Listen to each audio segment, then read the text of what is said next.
Mes chers amis, je salue Toulouse, je salue Metz, je salue Lyon, je salue Marc-en-Barreuil, je salue Orléans, je salue Rennes, je salue Limoges, je salue le peuple de France.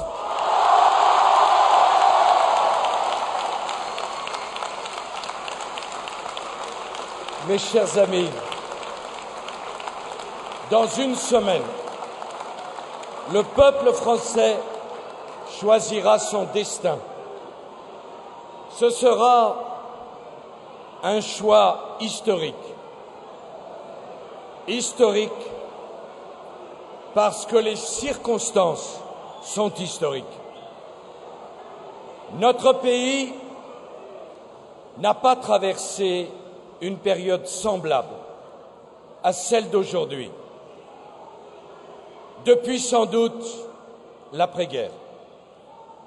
Je veux parler de l'un de ces moments de l'histoire où tout se décide maintenant, en quelques jours, pour les décennies à venir. Je veux parler de ces moments de l'histoire où, après un temps de grand désordre, arrive le moment où il faut reconstruire un ordre mondial, un nouveau modèle économique, une nouvelle Europe, cher Claude Allègre. Un moment où le monde a besoin rien moins que d'une nouvelle renaissance. La France ne peut pas manquer son rendez-vous avec l'histoire. La France n'a pas le droit à l'erreur.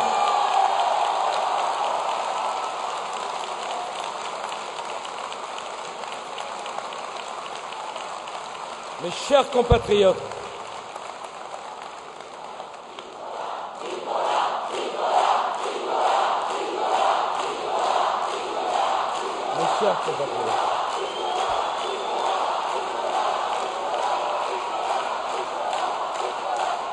la France n'a pas le droit à l'erreur parce que l'erreur se paiera pendant des décennies.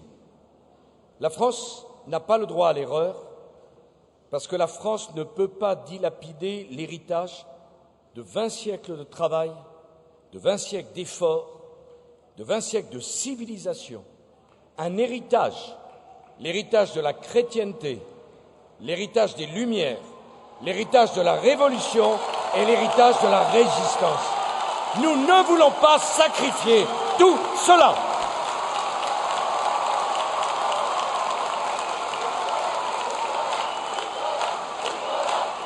La question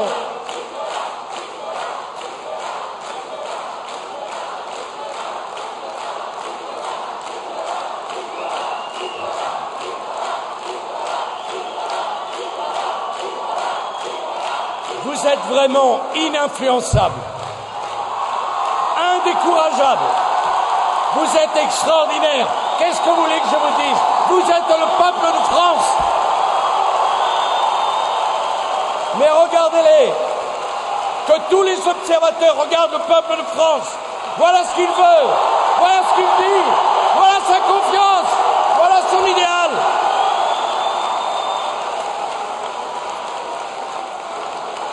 Les experts,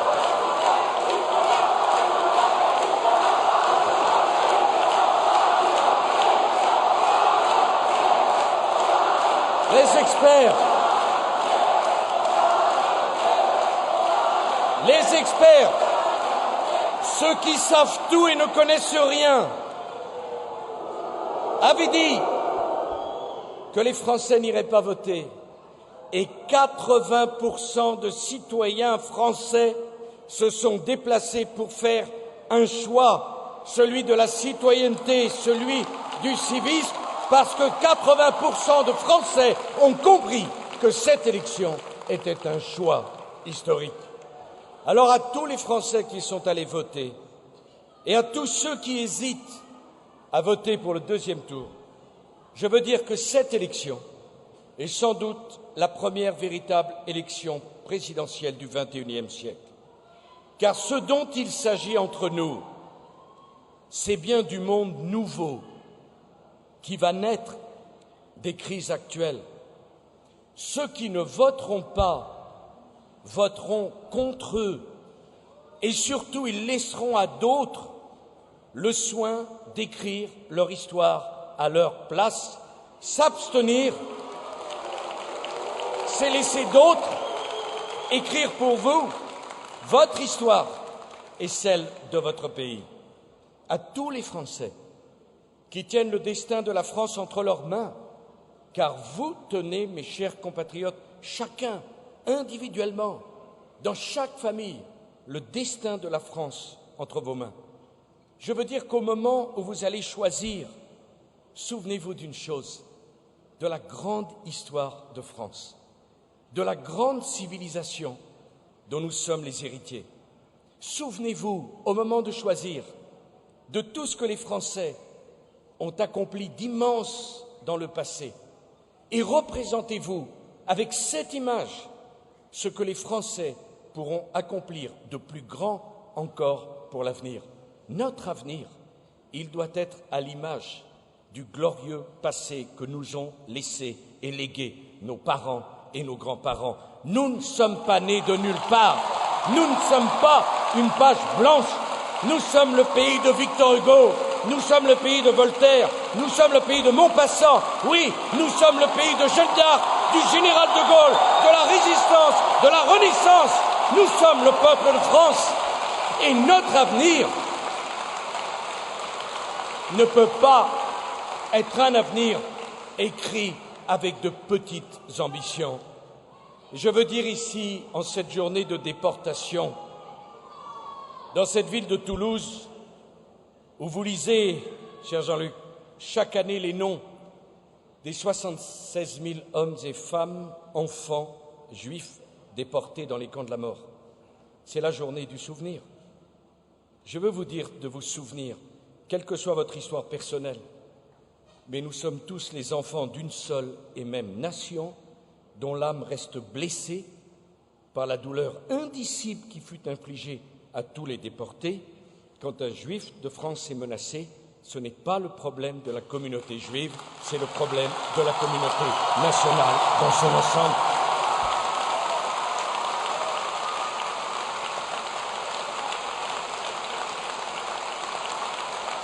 En ce jour de mémoire de cette ville de Toulouse qui résista avec autant d'héroïsme à la pire entreprise totalitaire de tous les temps, j'appelle tous les Français à ne jamais oublier où peut conduire la haine de l'autre et le reniement de nos valeurs humanistes. La haine de l'autre, vous à Toulouse, vous à Montauban, vous l'avez vu il y a quelques semaines. Vous l'avez vécu ici, la haine de l'autre. Et vous avez vu, chère Brigitte, à quelle monstruosité la haine de l'autre pouvait conduire. Eh bien, moi, je veux rendre hommage à Toulouse et à Montauban, villes meurtries par ces crimes atroces qui ont bouleversé toute la France. Je veux vous rendre hommage. Je veux vous rendre hommage parce que vous n'avez pas appelé à la vengeance. Vous n'avez pas appelé à l'amalgame. Et je veux dire que nous tous, les Français, nous sommes fiers des habitants de ces deux villes meurtries qui ont refusé tout amalgame avec nos compatriotes musulmans qui n'étaient pour rien dans la monstruosité qui a été infligée à Montauban et à Toulouse.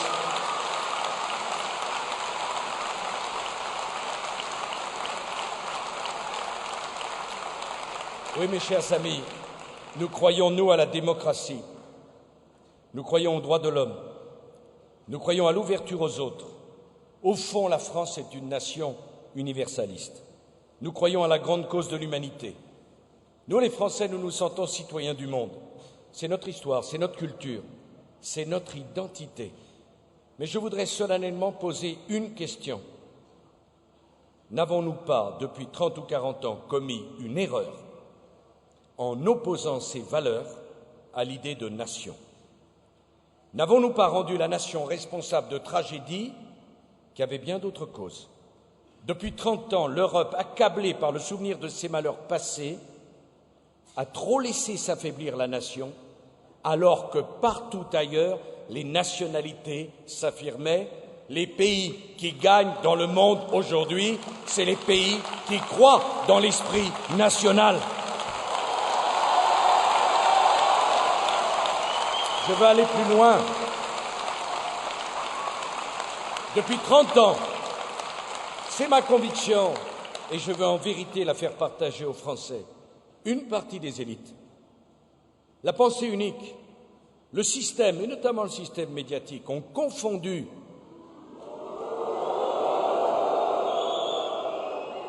le sentiment national qui est hautement respectable avec le nationalisme qui est une idée, une idéologie profondément dangereuse.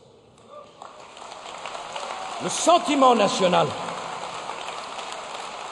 Les mêmes ont confondu l'amour de sa patrie, qui est un sentiment noble, avec la haine des autres, qui est un sentiment détestable.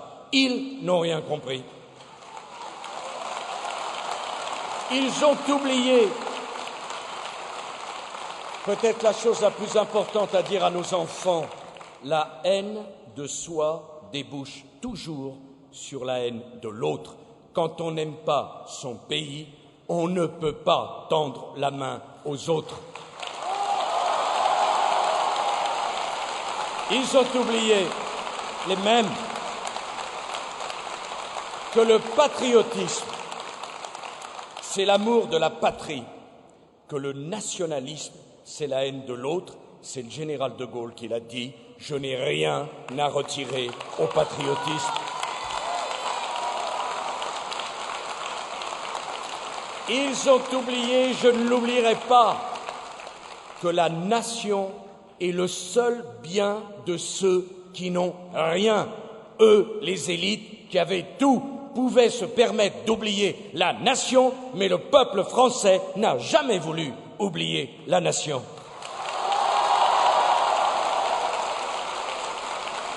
Ils ont oublié que la nation est un partage, qu'elle a toujours eu contre elle ceux qui ne croient qu'à la lutte des classes et ceux qui ne veulent rien partager.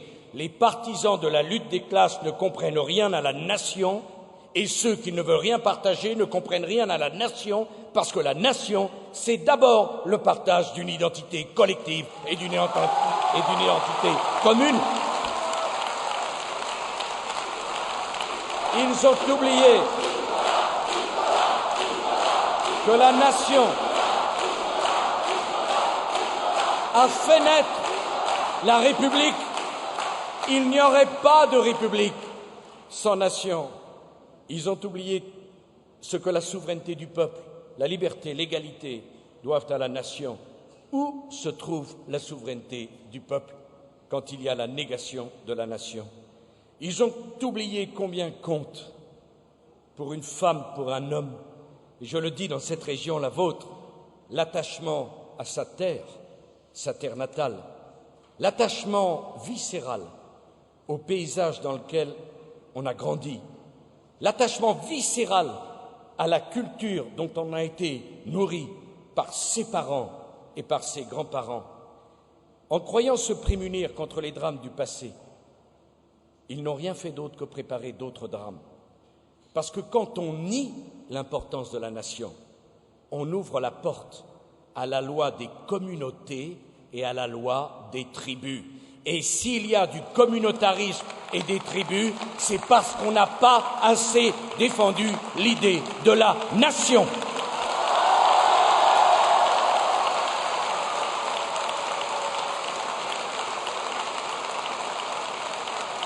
Quand on ne défend plus la nation, on ne défend plus le civisme, on ne parle plus du sens du devoir, et la solidarité devient un vain mot, car la solidarité ne peut s'exercer que dans le cadre de la nation. En ouvrant tout, Ils ont finalement nourri des craintes, créé des tensions et suscité des crispations. Ils nous ont conduits trop souvent à ne pas défendre nos intérêts. Oui, Claude, au point de devenir trop faibles pour être capables de nous protéger.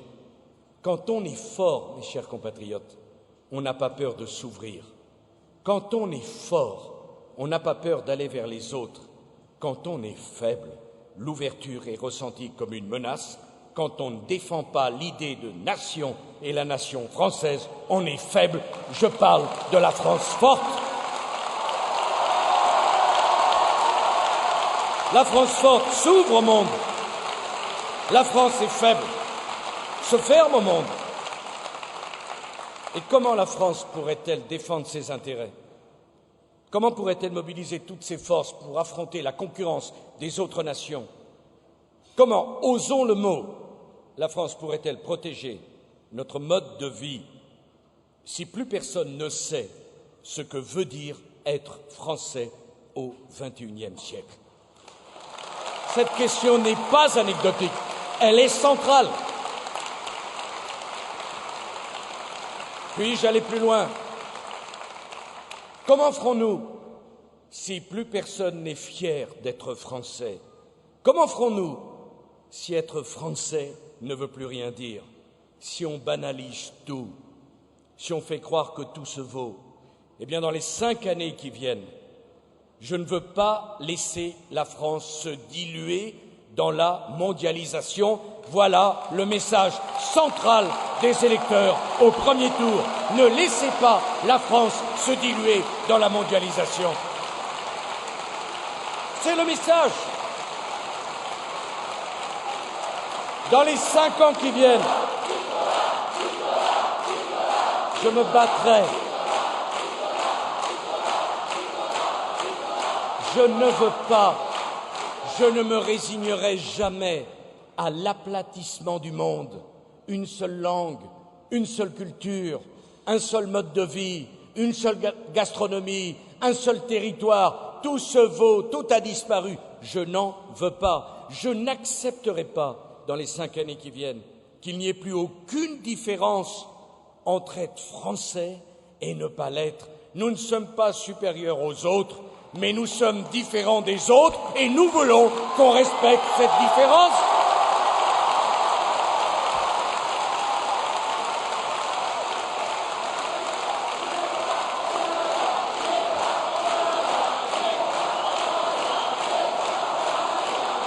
Je veux dire une chose.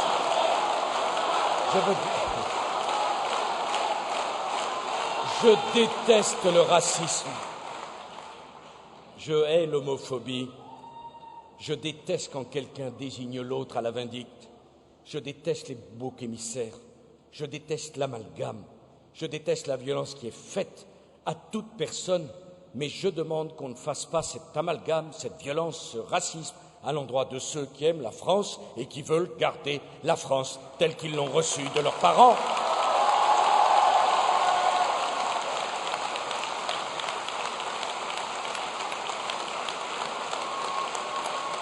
Et quand je vois cette gauche insupportable donnant des leçons de morale, comme il est confortable de donner des leçons de morale quand on n'habite pas dans un quartier où l'on souffre et où on a peur, comme il est insupportable d'entendre donner des leçons de morale quand on ne met pas ses enfants dans une école devenue école ghetto, qu'on est protégé de tout et qu'on méprise le peuple.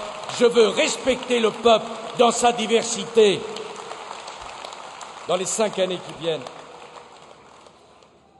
je n'accepterai pas qu'il n'y ait plus aucune différence.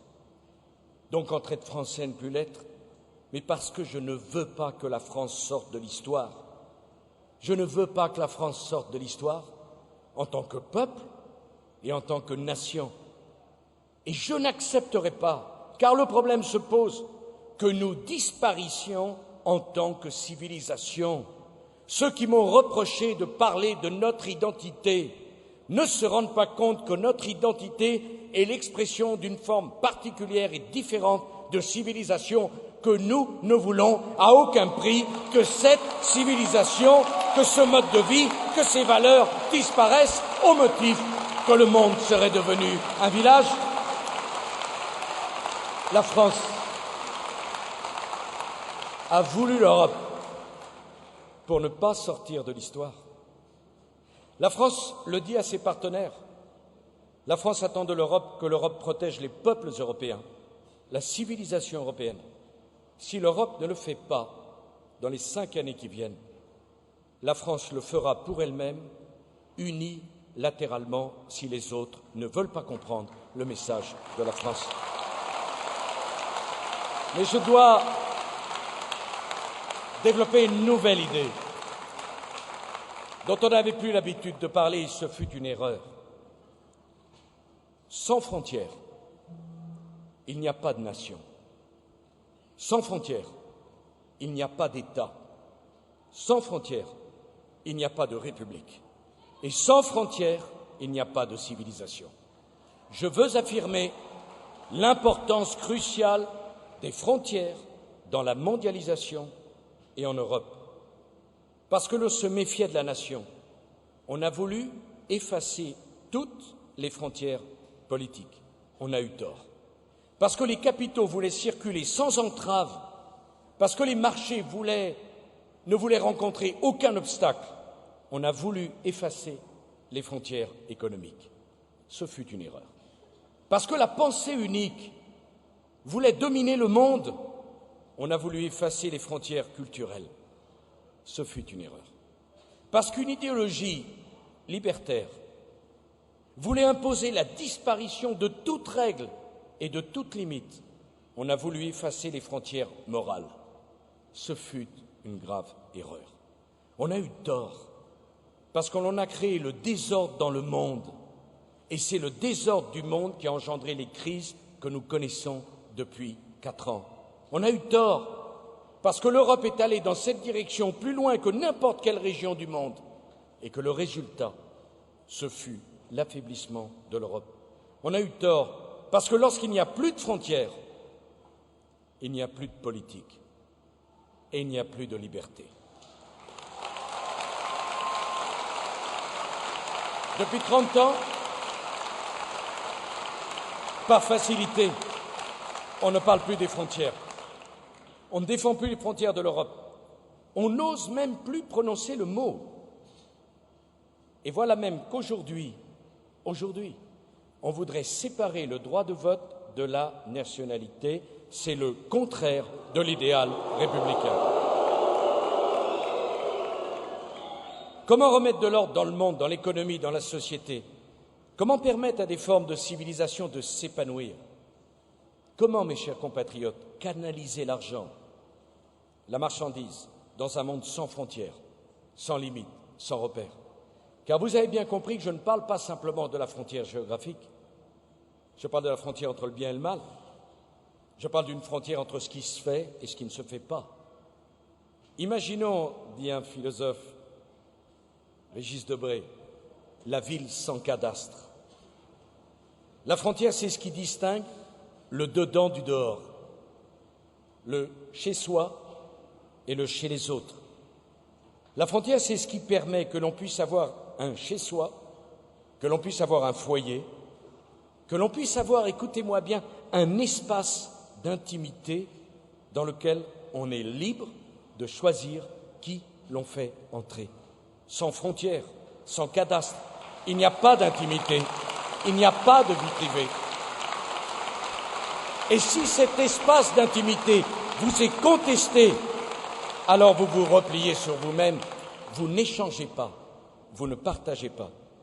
La frontière, c'est l'affirmation que tout ne se vaut pas, qu'entre le dedans et le dehors, ce n'est pas la même chose, qu'entre nous et les autres, il y a une différence, qu'entre chez soi et dans la rue, ce n'est pas pareil, on ne se comporte pas de la même façon.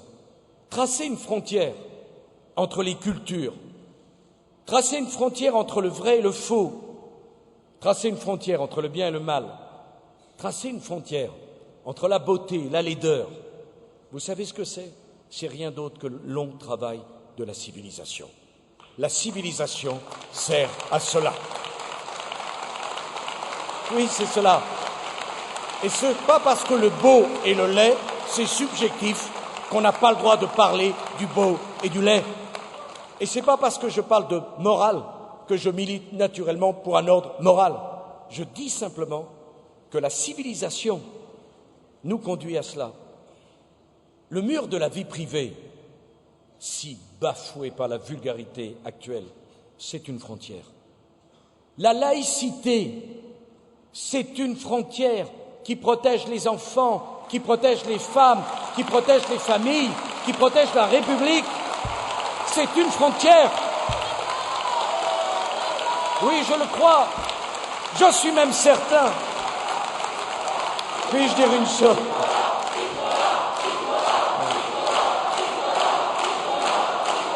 Bon, je suis rassuré. Parce qu'en écrivant ce discours, je me suis dit, c'est tellement personnel, est-ce qu'ils vont être d'accord avec moi? Parce que je pense que dans une campagne, il faut dire les choses qu'on sent au plus profond de soi-même. Pas débiter à longueur de temps les mêmes idées, les mêmes slogans. Pas passer son temps à attaquer ou à critiquer. Dire ce qu'on a dans l'âme. Dire ce qu'on a dans le cœur. Dire ce qu'on pense avec son expérience, avec sa raison, avec son intelligence. Voilà ce que je suis venu vous faire partager. Alors j'entends bien que, bon, la frontière,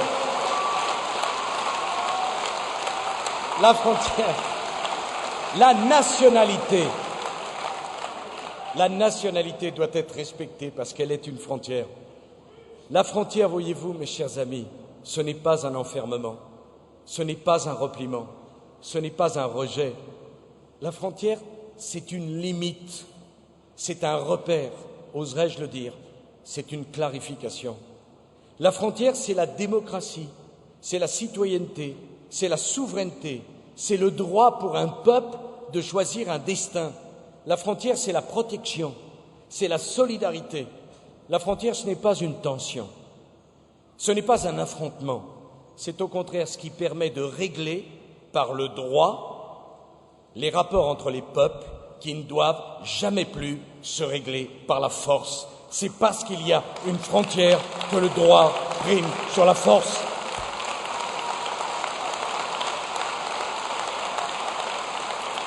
Je vais être encore plus clair. La frontière, ce n'est pas un encouragement à la volonté de puissance. C'est une limite à la volonté de puissance. La frontière, ce n'est pas un appel à la conquête. C'est une reconnaissance du droit de vivre en paix chez soi. Alors la frontière, elle est au cœur de tant de problèmes de la société française. Elle est au cœur de l'immigration. Elle est au cœur du problème économique. Elle est au cœur du problème de la réciprocité. Elle est au cœur de la lutte contre tous les dumpings. Elle est au cœur de la lutte contre les trafics, contre le terrorisme, contre les mafias. Effacer les frontières.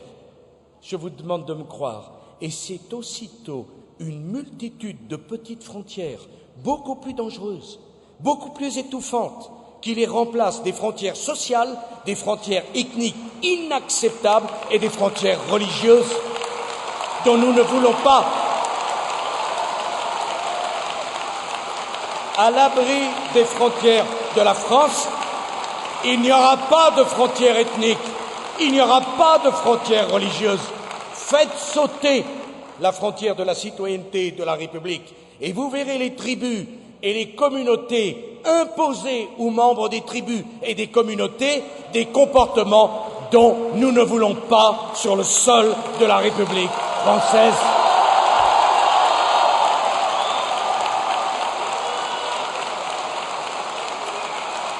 Effacer les frontières, ce que je ne veux pas. Et l'on ne pourra plus garantir les droits et respecter les devoirs, ni faire respecter la loi, car on ne peut pas faire respecter la loi quand la loi ne connaît pas de frontières. Effacer les frontières et nous perdrons notre protection sociale. Vous savez pourquoi? Parce qu'elle fera faillite. effacer les frontières, et nous perdrons notre langue, notre identité, notre façon de vivre. Je n'en veux pas. Nous avons trop cédé pendant 30 ans à cette idéologie de la pensée unique, qui est une pensée fausse. Et ça ne me gêne pas de le dire.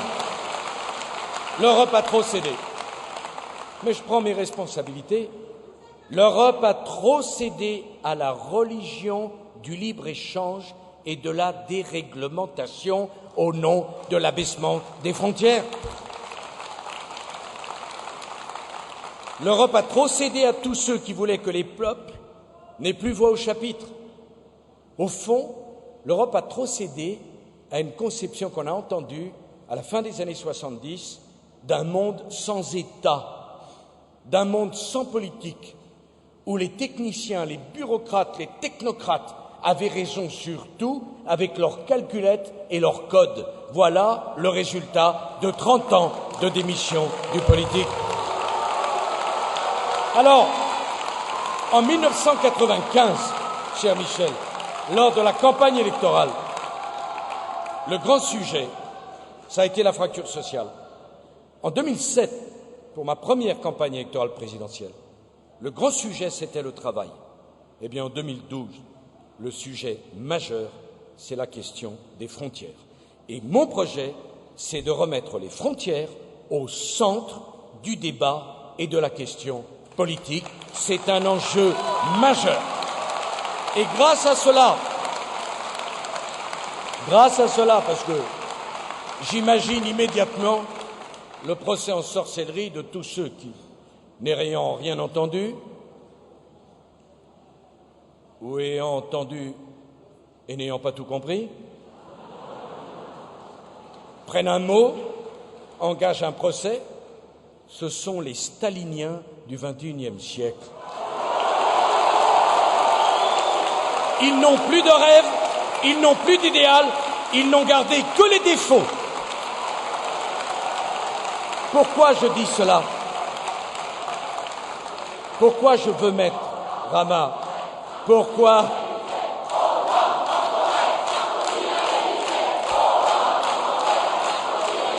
comme vous êtes cruel pour la Corrèze,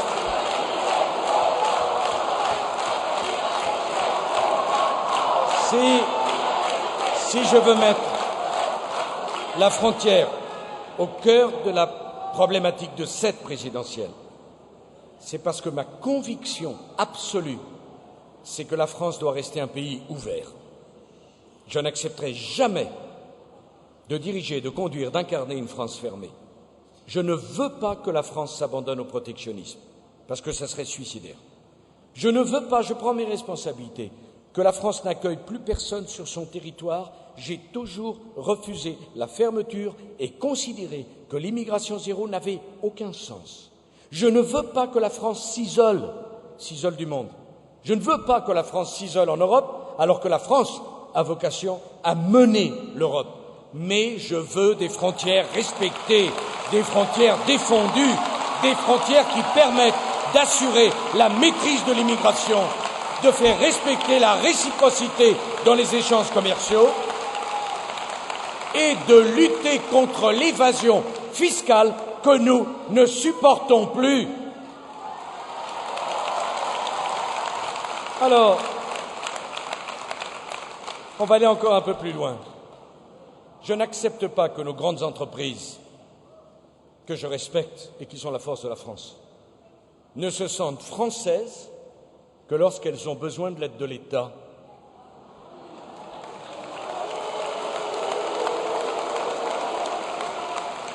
Oh, je me souviens encore, toutes les grandes entreprises du monde étaient soi-disant, quelle bêtise, devenues transnationales.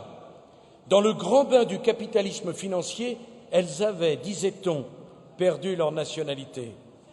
Mais au moment où le vent mauvais de la crise a soufflé, aucune ne s'est trompée de guichet. Toutes sont revenues à la maison. Personne ne s'est trompé d'adresse. Ils avaient gardé la mémoire de leur nationalité. Et je les ai vus défiler les uns après les autres, les dirigeants de ces grandes entreprises mondes.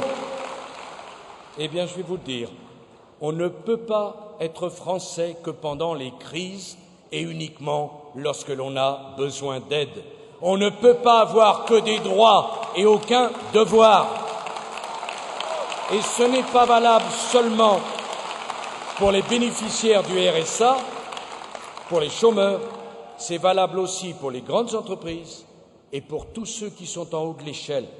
Et c'est valable également pour l'exilé fiscal qui prétend garder la nationalité sans payer d'impôts en France. Je veux que l'impôt et la nationalité soient liés afin que les exilés fiscaux payent les impôts en France.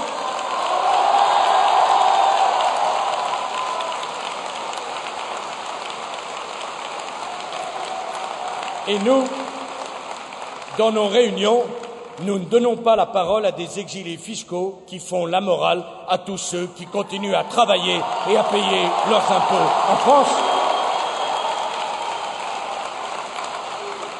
Je veux que les grandes entreprises payent un impôt minimum assis sur leur bénéfice mondial pour mettre fin au scandale des grands groupes français qui ne payent aucun impôt sur les bénéfices en France.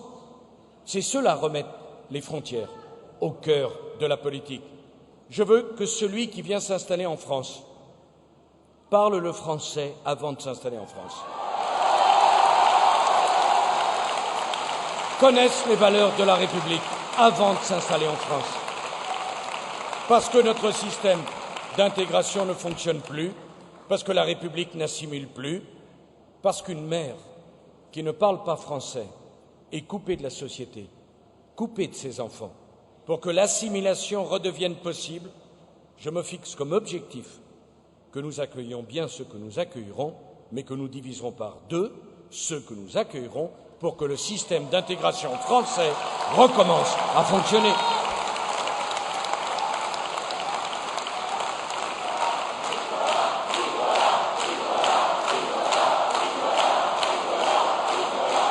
Claude Allègre a raison. L'Europe a tout ouvert, sans contrepartie, tandis que les autres n'ont presque rien ouvert. Eh bien, si l'Europe n'obtient pas de réciprocité, je déciderai unilatéralement, avant un an, de réserver nos marchés publics locaux, départementaux, régionaux et nationaux aux seules entreprises qui produiront et qui créeront des emplois en Europe. C'est cela, remettre la frontière au cœur de la politique. Éduquer nos enfants, la chose la plus difficile au monde. L'éducation. Éduquer ses enfants, c'est poser des limites, c'est tracer une frontière. Éduquer ses enfants, c'est donner au maître l'autorité suffisante pour inculquer ses limites et ses frontières.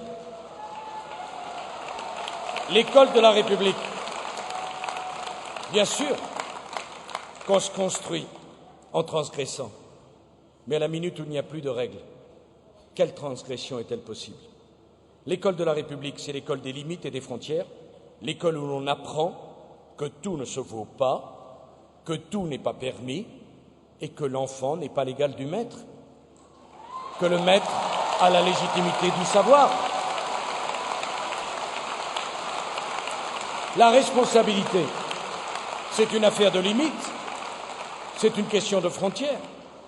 Moraliser le capitalisme pour remettre en question cette idée folle que pour faire du profit, la fin justifierait tous les moyens, que l'appât du gain échapperait à tout jugement moral, eh bien, c'est poser des limites et tracer des frontières.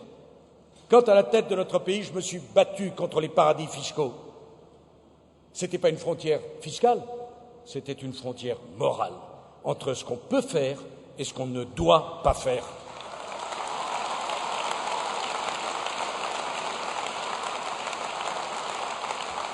Mes chers compatriotes, nous avons le droit de choisir ce que nous mangeons.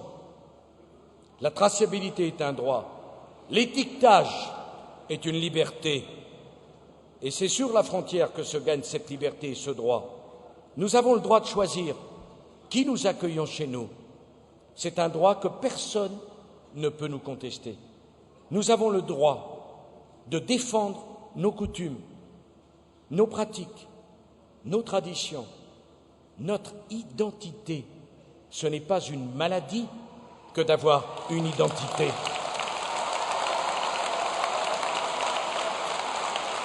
Je voudrais rappeler que pour échanger avec les autres, il vaut mieux avoir quelque chose à échanger. Que pour vanter la diversité, peut-être qu'il faut accepter la pluralité des identités. Car le jour où il n'y a plus d'identité, qu'est-ce qu'on partage? Qu'est-ce qu'on échange? Qu'est-ce qu'on construit? On ne gagne jamais en cherchant à imiter les autres. Nous n'avons pas le choix, il nous faut tirer le meilleur parti de nous-mêmes, de nos ressources, de notre culture, de nos institutions. Il nous faut organiser une multitude de résistances, petites et grandes, pour conserver ce qui nous fait être différents des autres. Je veux être la cohérence, catalyseur de cette multitude de résistances qui fait qu'on gardera nos modes de vie, nos territoires, nos valeurs, notre morale, notre culture, notre langue, notre cinéma. C'est par cette multitude de résistances que nous resterons ce que nous sommes, un peuple libre, un peuple pudique, un peuple fier, un peuple que personne ne peut contrôler et à qui personne ne peut interdire de prendre la parole. Je vais même dire autre chose. Je sais, ça fera parler, mais tant mieux. Après tout, il vaut mieux faire des discours qu'on commente plutôt que des discours tellement creux que personne n'en parle. Je ne vise personne, mais si vous pensez à quelqu'un, je ne peux pas vous donner tort. Oui, pour que l'Europe avance, il nous faut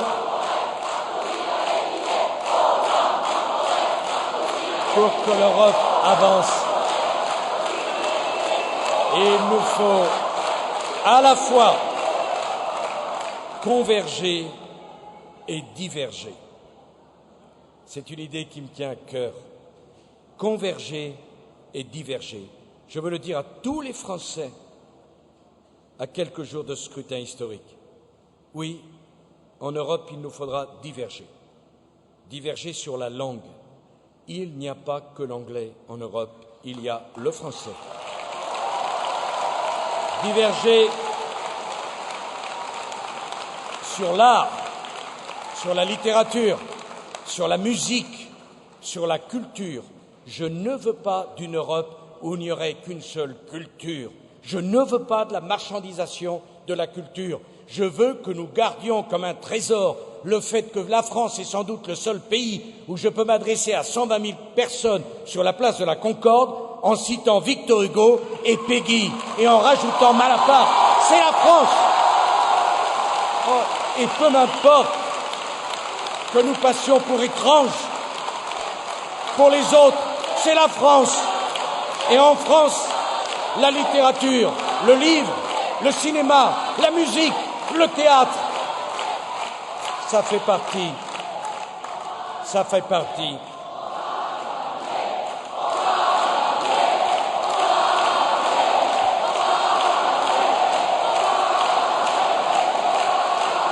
Et oui, parce que nos idées sont les seules que veulent entendre le peuple de France, bien sûr.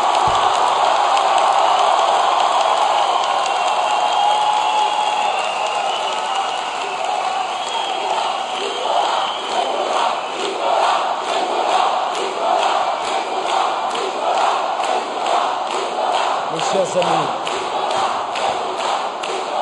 diverger et converger, mais en même temps je conduirai la convergence sur la fiscalité pour qu'il n'y ait plus de dumping, sur le droit des affaires, sur la discipline budgétaire, sur la politique économique.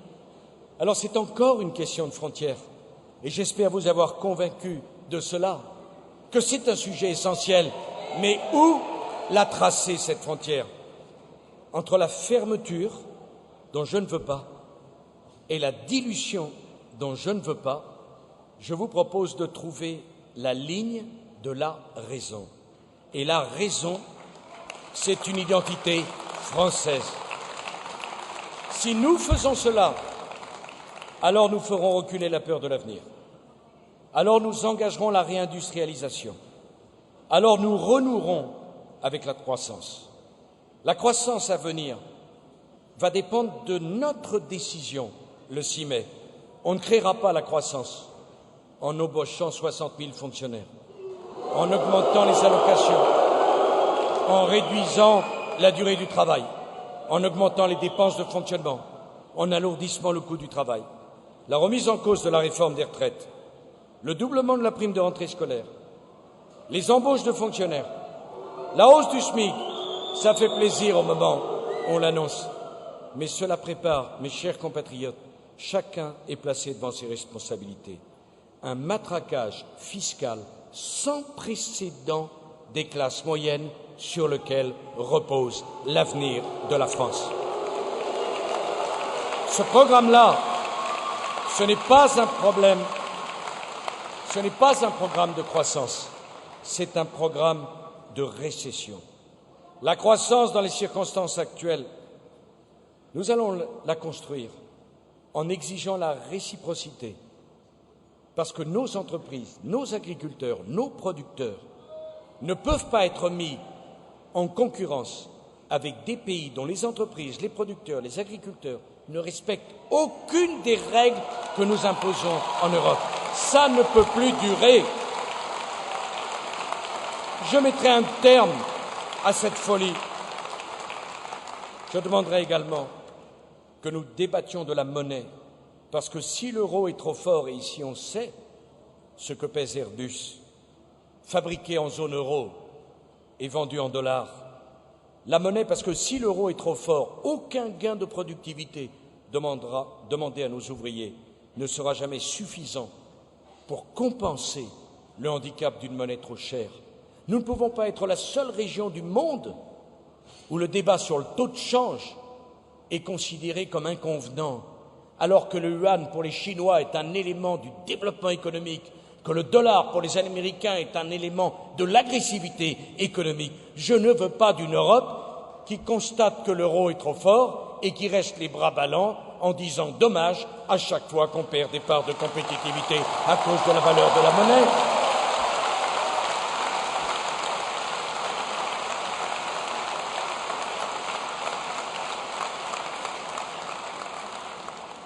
Mes chers amis, il n'y aura pas de renégociation de l'accord européen que j'ai négocié sans que la France respecte les règles de discipline budgétaire. Je veux m'en expliquer une minute avec vous. La France est 1 700 milliards de dettes. C'est un besoin de financement de 180 milliards d'euros par an. C'est 42 milliards d'euros d'intérêt de la dette par an. Si nous voulons retrouver la maîtrise de notre destin, nous devons rembourser nos dettes. Nous devons réduire nos dépenses. Nous devons diminuer notre endettement. Ce n'est pas un choix, ce n'est pas une alternative. C'est la décision d'un pays souverain. Regardez le désastre de la Grèce, où les salaires ont diminué de 22,5 %. Qui paye l'incurie de dirigeants qui n'ont pas voulu prendre les décisions qu'il fallait prendre? Le peuple. Oh certes, quand j'affrontais seul les manifestants contre la réforme de la retraite, il n'y avait pas de manifestation en Grèce. Mais aujourd'hui, qui envie le sort de la Grèce? Et ici, je veux parler de nos amis espagnols, grand pays. Avez-vous vu la situation où se trouve l'Espagne après 7 années d'un gouvernement socialiste qui n'a voulu faire aucun effort et prendre aucune décision? C'est étrange. Quand la campagne a commencé, M. Hollande s'est précipité à Madrid pour rencontrer celui qui, à l'époque, était son modèle, M. Zapatero. J'aimerais savoir si M. Hollande entend encore aujourd'hui poursuivre la même politique que celle qui a fait tant de succès en Espagne avec M. Zapatero.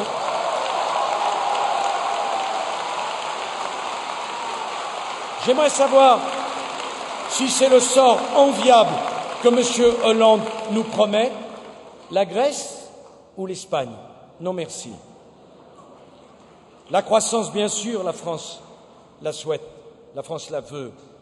La France s'est battue pour sauver l'euro, pour sauver l'Europe. La France a toujours refusé la rigueur et l'austérité. Je veux m'en expliquer devant vous. Je n'ai jamais voulu prononcer le mot rigueur.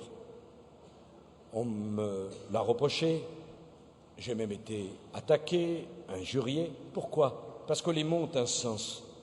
La rigueur, ça veut dire diminuer les pensions de retraite, diminuer les salaires, diminuer les allocations. La rigueur, je la connais. C'est la décision qu'a prise le gouvernement britannique de baisser de 25% les bourses des étudiants. La rigueur, c'est la décision que vient de prendre le gouvernement portugais de diminuer de 5% les pensions de retraite. La rigueur, c'est la décision que vient de prendre le gouvernement espagnol de baisser les salaires des fonctionnaires.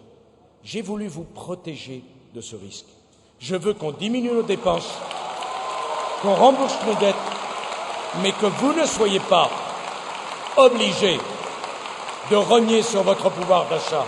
Je peux aujourd'hui parler à chacun d'entre vous. Oh, je n'ai pas tout réussi.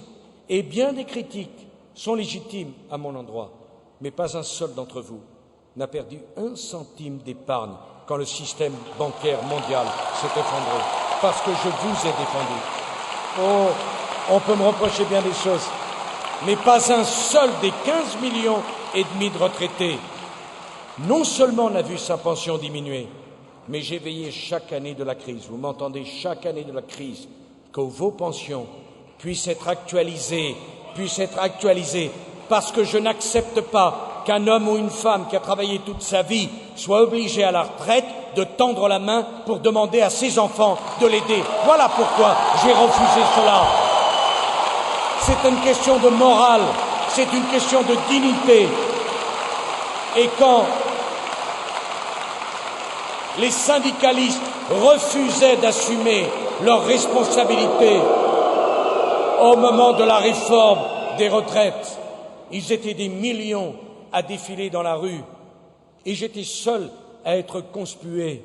Mais à l'arrivée, je me disais, il y a 15 millions de retraités qui ont leur retraite payée, qui n'auront pas à tendre la main. Et si cette réforme, je ne l'avais pas voulu il y a 2 ans, dans quelle situation serions-nous aujourd'hui? Ça, c'est la vérité. Elle n'est pas de gauche, elle n'est pas de droite, elle n'est pas du centre, elle est la vérité.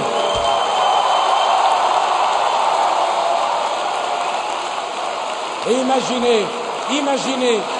imaginez que dans la tourmente que nous avons connue pendant 4 ans, imaginez qu'au lieu du gouvernement conduit par François Fillon, imaginez que ce fut le triumvirat étrange, Hollande, Mélenchon, Joly. Imaginez. Mais mes chers amis, le problème n'est pas moi, la question n'est pas celle de mon avenir, de ma situation, de ma fonction. Le problème, c'est vous, car c'est toujours le peuple qui paye la lâcheté, la démission et l'hypocrisie de ceux qui le dirigent.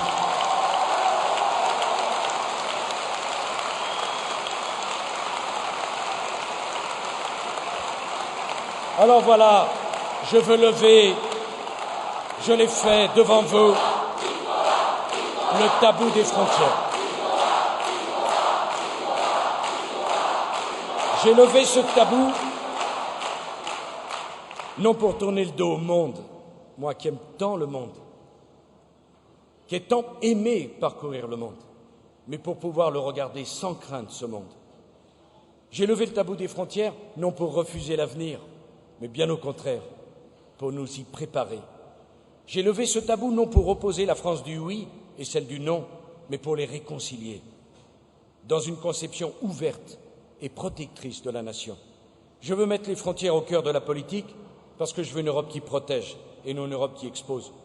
Je veux des frontières parce qu'elles sont la condition du nouveau modèle français que je vous propose.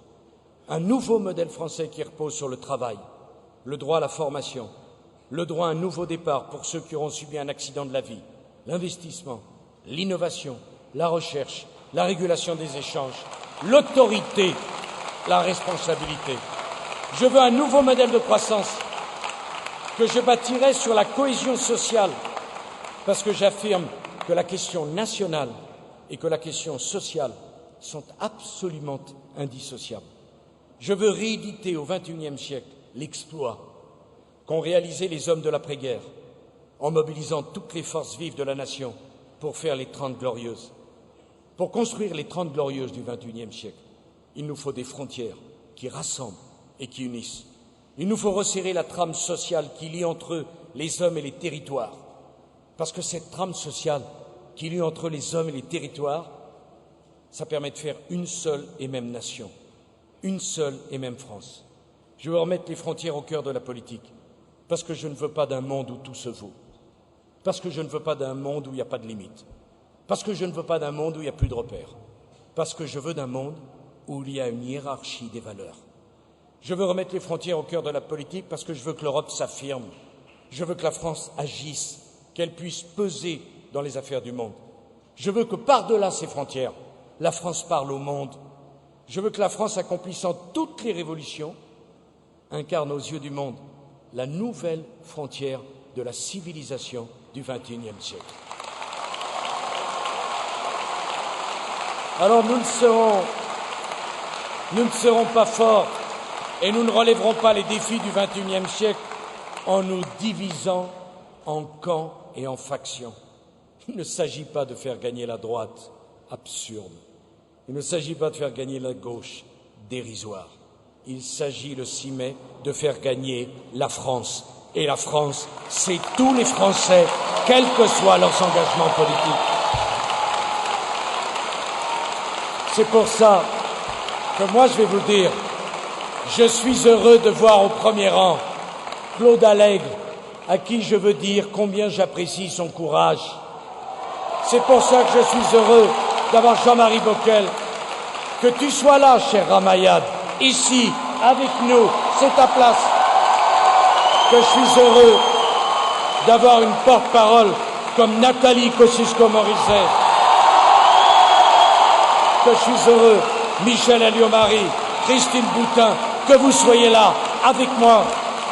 Que je suis heureux de voir tous les élus de la région, Bernard Touche, je vous connais, Brigitte, pardon, Jean-Luc, tous ceux qui sont ici, ne m'en veuillez pas, mais peu m'importe que parmi vous, il y ait des radicaux, des centristes, des UMP, des non-inscrits, des gauches modernes, peu m'importe, pour moi, vous êtes des Français qui plaçaient l'intérêt général au-dessus de tout, qui aimaient votre territoire, vos villes, votre région, qui aimaient la France, et c'est ensemble que nous allons construire le rassemblement immense du 6 mai. Peuple de France, un vieux monde s'éteint, un autre est en train de naître. Prends ton avenir en main, invente ce monde nouveau. Et avant le 6 mai, il y aura le 1er mai. Le 1er mai n'appartient à personne. Le 1er mai, c'est la fête de tous ceux qui travaillent et qui ont travaillé toute leur vie. Je vous attends, peuple de France, le 1er mai, sur l'esplanade des droits de l'homme et sur la place du Trocadéro, parce que le 1er mai, il y aura une différence entre François Hollande et moi. François Hollande défilera derrière les drapeaux rouges de la CGT. François Hollande défilera à ce moment-là avec ceux qui divisent la France, et moi je parlerai à vous devant une marée de drapeaux tricolores, parce que le bleu, le blanc et le rouge, c'est vive la République et vive la France.